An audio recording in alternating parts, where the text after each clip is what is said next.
हमने जैसा कि कल लेक्चर 1 में पढ़ा था सेट्स के बारे में और थोड़े क्लोज ब्रैकेट ओपन ब्रैकेट के बारे में पढ़े थे। अब सेट्स में ही आगे चलते हैं जो कि हमारे बिल्कुल बेसिक रहेंगे, जो आपको फ़िलहाल बहुत लोग को पता भी होगा और लेकिन ये हमारे क्लियर रहने चाहिए। तो हम आज पहले बात करते हैं set of natural number. Set of natural number के बारे में हम बात करते हैं। तो सेट ऑफ नेचुरल नंबर मतलब होता है 1, 2, 3 और ये इनफाइनाइट तक जाएगा। अब इसको हम गिनते नहीं बैठेंगे, 1 से लेके अब 1 होगा, 2 होगा, 3 होगा, फिर ये चलते जाएगा। ठीक, तो इसको हम सेट ऑफ नेचुरल नंबर बोलते हैं। इसको डिनोट करने का n से भी डिनोट करते हैं और i प्लस से भी डिनोट करते हैं। i प्लस मतलब सेट ऑफ पॉजिटिव इंटीजर। क्या है ये? Set of positive integer. ठीक, इसको हम बोलते हैं set of positive integer.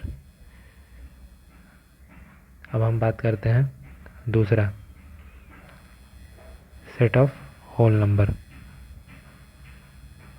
Set of whole number कुछ नहीं, ये भी सेट ऑफ नेचुरल नंबर होगा लेकिन इंक्लूडिंग ज़ीरो। यहाँ पे बस एक ज़ीरो आ जाएगा और 1, बाकी वैसा ही फिर। ठीक, और इसको रिप्रेजेंट करने का तरीका W, और हम इसको और एक तरीके से कर सकते हैं, set of all integer positive integer union zero. और इसको हम और एक चीज़ बोल सकते हैं, क्या? Set of non negative integer.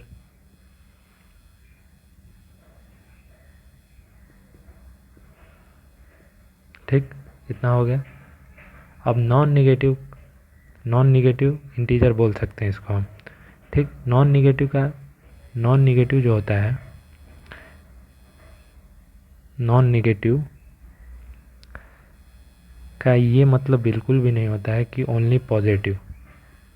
इसका ये मतलब बिल्कुल भी नहीं होता है ओनली पॉजिटिव। ये बहुत लोग के मिसकंसेप्ट रहता है कि नॉन नेगेटिव का मतलब होता है कि केवल और केवल पॉजिटिव। नहीं, ऐसा बिल्कुल नहीं होता है। नॉन नेगेटिव का मतलब होता है कि एक तो सभी पॉजिटिव नंबर इंक्लूडिंग ज़ीरो बहुत लोग भूल जाते हैं, तो ये ज़ीरो बहुत ज़रूरी है। नॉन नेगेटिव का मतलब होता है in positive numbers including zero, ये होता है नॉन नेगेटिव का अर्थ। ठीक है, अब सेट ऑफ इंटीजर की बात कर रहे हैं। ये बिल्कुल बेसिक अभी हम चल रहे हैं, आगे बहुत अच्छे से पढ़ेंगे। और तो सेट ऑफ इंटीजर क्या होता है, इधर कहीं तो -1 होगा, इधर 0 और इधर 1, और ये इधर माइनस इनफाइनाइट तक जा रहा होगा और ये इधर प्लस इनफाइनाइट तक। तो ये क्या हो जाएगा? Set of integer. ठीक है, अब बात करते हैं सेट ऑफ रियल नंबर की। तो सेट ऑफ रियल नंबर क्या होता है, इसको डिनोट करते हैं R से और इसको ऐसे भी डिनोट करते हैं माइनस इनफाइनाइट से इनफाइनाइट तक। ठीक, अब यहाँ पे ऑलवेज ओपन ब्रैकेट ही रहता है। क्यों ऐसा रहता है? क्योंकि इनफाइनाइट कोई नंबर नहीं है जिस पे हम पहुँच सकें। ये एक डिनोशन है कि मतलब अनंत, वो कोई कुछ एग्जिस्ट नहीं होता है ऐसा कुछ कि इनफाइनाइट कोई नंबर है वहाँ पे पहुँच गए हम, ऐसा कुछ नहीं होता। इसीलिए हम क्लोज ब्रैकेट यहाँ पे नहीं लगाते, हमेशा ओपन ब्रैकेट ही रहेगा हमारा सेट ऑफ रियल नंबर के अंदर। ठीक, उसके बाद आता है हमारा पॉजिटिव रियल नंबर का सेट।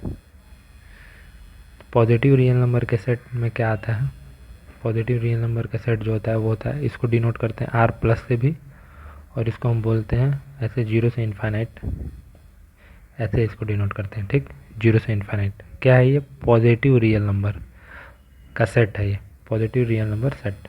ठीक, 0 से इनफाइनाइट ऐसे कह सकते हैं। ठीक, R प्लस से और 0 से इनफाइनाइट बोलेंगे। अब आगे देखिए, अब आगे हम बात करते हैं set of non negative. Non negative का ये अभी मैंने ऊपर बताया कि केवल और केवल अर्थ पॉजिटिव नहीं होता, इंक्लूडिंग ज़ीरो होता है। तो सेट ऑफ नॉन निगेटिव, मैंने अब set of non negative including zero यहाँ पे इंक्लूड करना है। अब यहाँ पे मैंने set of non negative set of positive real number का सेट क्या बताया है, यहाँ पे R प्लस बताया 0 से इन्फाइनाइट। यहाँ पे भी 0 से इन्फाइनाइट होगा लेकिन 0 पे इस बार क्लोज रहेगा। क्यों क्लोज रहेगा? क्योंकि नॉन निगेटिव में मैंने आपको अभी ऊपर बताया कि पॉजिटिव इंक्लूडिंग ज़ीरो, इसलिए यहाँ पे 0 पे क्लोज ब्रैकेट है। ठीक है, अब आगे हम बात करते हैं सेट ऑफ रेशनल नंबर। तो रेशनल नंबर आप सबको बचपन से पढ़ते हैं, पता होगा कि ये number which is form in p by q and q not equal to zero, तो इसी को हम रेशनल नंबर बोलते हैं और इसको डिनोट करने का तरीका होता है क्यू। ठीक है, क्या होता है डिनोट करने का तरीका क्यू, और इसको हम जो भी है हमारा सेट ऑफ रेशनल नंबर, जैसे कि हाँ इसको क्यू डिनोट करने का तरीका होता है बस। ये आएगा आगे, और जैसे जैसे आप आगे बढ़ेंगे ना तो हर जगह ये कहीं ना कहीं ये चीज़ें आती हैं कि अब बहुत बच्चों को आर प्लस आर में दिक्कत आने लगता है जब शुरुआती में जेई का तैयारी करते हैं, JEE का, तो इसलिए ये सब जानना अभी ज़रूरी है। ये सब बहुत बेसिक चीज़ है लेकिन इनको आना ही चाहिए, सभी को आना चाहिए। ठीक, सेट ऑफ जो इरेशनल नंबर है, इरेशनल नंबर उसको हम डिनोट करते हैं क्यू सी ऐसे, चाहे क्यू दोनों क्यू बार। ठीक है, और इसको क्या बोल सकते हैं आप बताइए? इसको हम एक और तरीके से ऐसे बोल सकते हैं कि all real minus set of rational number.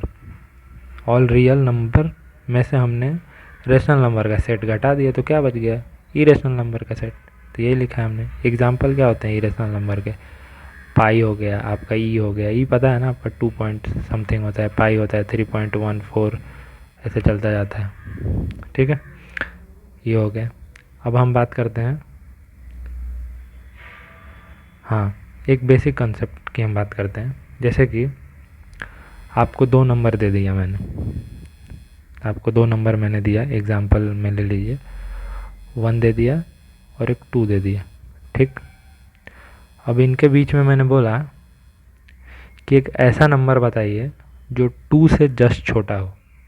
ठीक है, ध्यान से सुनिए। मैंने बोला कि एक आपको दो नंबर दिया मैंने, एक 1 और एक 2, और मैंने बोला कि 2 से जस्ट छोटा नंबर बताइए। तो आप अपने बगल वाले से पूछेंगे तो वो बोलेगा 1.99, फिर अपने दूसरे लोग से पूछेंगे तो वो बोलेगा 1.999, फिर ऐसे ही 99999 1 पॉइंट, फिर 1.999, ऐसे ही चलता जाएगा वो। तो हर कोई एक अलग एक और 9 जोड़ता जाएगा। तो मतलब कहने का अर्थ क्या है इस बात का? मेरे कहने का ये मतलब है कि कोई भी देर मतलब डज नॉट एग्जिस्ट। ठीक है, मतलब एक नंबर से छोटा, जस्ट छोटा नंबर, जस्ट छोटा नंबर कभी एग्जिस्ट ही नहीं होता है किसी नंबर के पहले। मतलब कोई बोल देगा जैसे कि टू से एक जस्ट छोटा नंबर बताओ, तो ये आप बता ही नहीं सकते हैं। दिस इज़ इम्पॉसिबल, कोई नहीं होगा। 2 से जस्ट छोटा नंबर डज नॉट एग्जिस्ट। 2 से छोटा नंबर कभी एग्जिस्ट नहीं करेगा, डज नॉट एग्जिस्ट। ठीक है, तो जस्ट छोटा नंबर कभी एग्जिस्ट नहीं करता है। और एक और बात करते हैं कि दो नंबर के बीच में इनफाइनाइट, दो नंबर्स के बीच में, 2 नंबर्स के बीच में infinite rational and irrational number exist करता है। ठीक है, ये भी बात आप ध्यान से सुनिए। दो नंबर के बीच में इनफाइनाइट रेशनल और इरेशनल नंबर एग्जिस्ट करता है, और एक नंबर से पहले जस्ट छोटा नंबर कभी एग्जिस्ट नहीं करता है। ठीक है, ये दोनों पॉइंट बहुत ही ज़रूरी थे, ये और ये ध्यान में रखिए आप। ठीक है, इतना हो गया। अब हम बात करते हैं आगे कि 1/0 क्या होता है। तो 1/0 बहुत लोग बोलते थे इनफाइनाइट होता है, ये बिल्कुल गलत है। 1/0 अनडिफाइन होता है, हमको अनडिफाइन बोलना है। ठीक है, 1/0 कुछ नहीं होता है, 1/0 अनडिफाइन बोला जाता है, ये नहीं कि इनफाइनाइट बोल दो। वो आगे आप लिमिट में पढ़ेंगे, 1/0 इनफाइनाइट की तरफ जाता है, एग्जैक्ट इनफाइनाइट नहीं होता, और इसको इसीलिए हम अनडिफाइंड बोलते हैं। ठीक, और 1/इनफाइनाइट भी कोई बोलेगा 0, ये भी बिल्कुल नहीं होता है, ये भी ध्यान में रखिए। 1/इनफाइनाइट भी कभी 0 नहीं होता है, इसको भी हम अनडिफाइंड ही बोलेंगे। ठीक, कुछ आप आगे जब जैसे जैसे बढ़ेंगे तो आपको कुछ सिंबल्स आते हैं सेट्स चैप्टर में, चाहे शुरुआती दिनों में। ये फॉर, इसको बोलते हैं उल्टा ए को फॉर ऑल। ठीक, और एक इसको एक ये सिंबल आता है, इसको बोलते हैं देयर एग्जिस्ट। ठीक, और एक और सिंबल आता है, एक और सिंबल आता है, इसका मतलब होता है इम्प्लाइज। अब ये कहाँ यूज होता है, ये हम देखते हैं इस एग्जांपल से। एग्जाम्पल जैसे कि हमको दे दिया x square minus 9 equal to 0। तो अब एक्स स्क्वायर माइनस 9 जीरो है, तो एक्स स्क्वायर माइनस 9 जीरो है, तो यानी एक्स इक्वल टू, तो ये क्या इंप्लाई करता है कि एक्स माइनस 3 और एक्स प्लस 3 जीरो है। ठीक, अब यहाँ से ये इम्प्लाई करता है कि एक्स का वैल्यू या तो 3 है और -3 है, तो ऐसे जगह पे इम्प्लाइज का यूज करते हैं हम। ठीक है।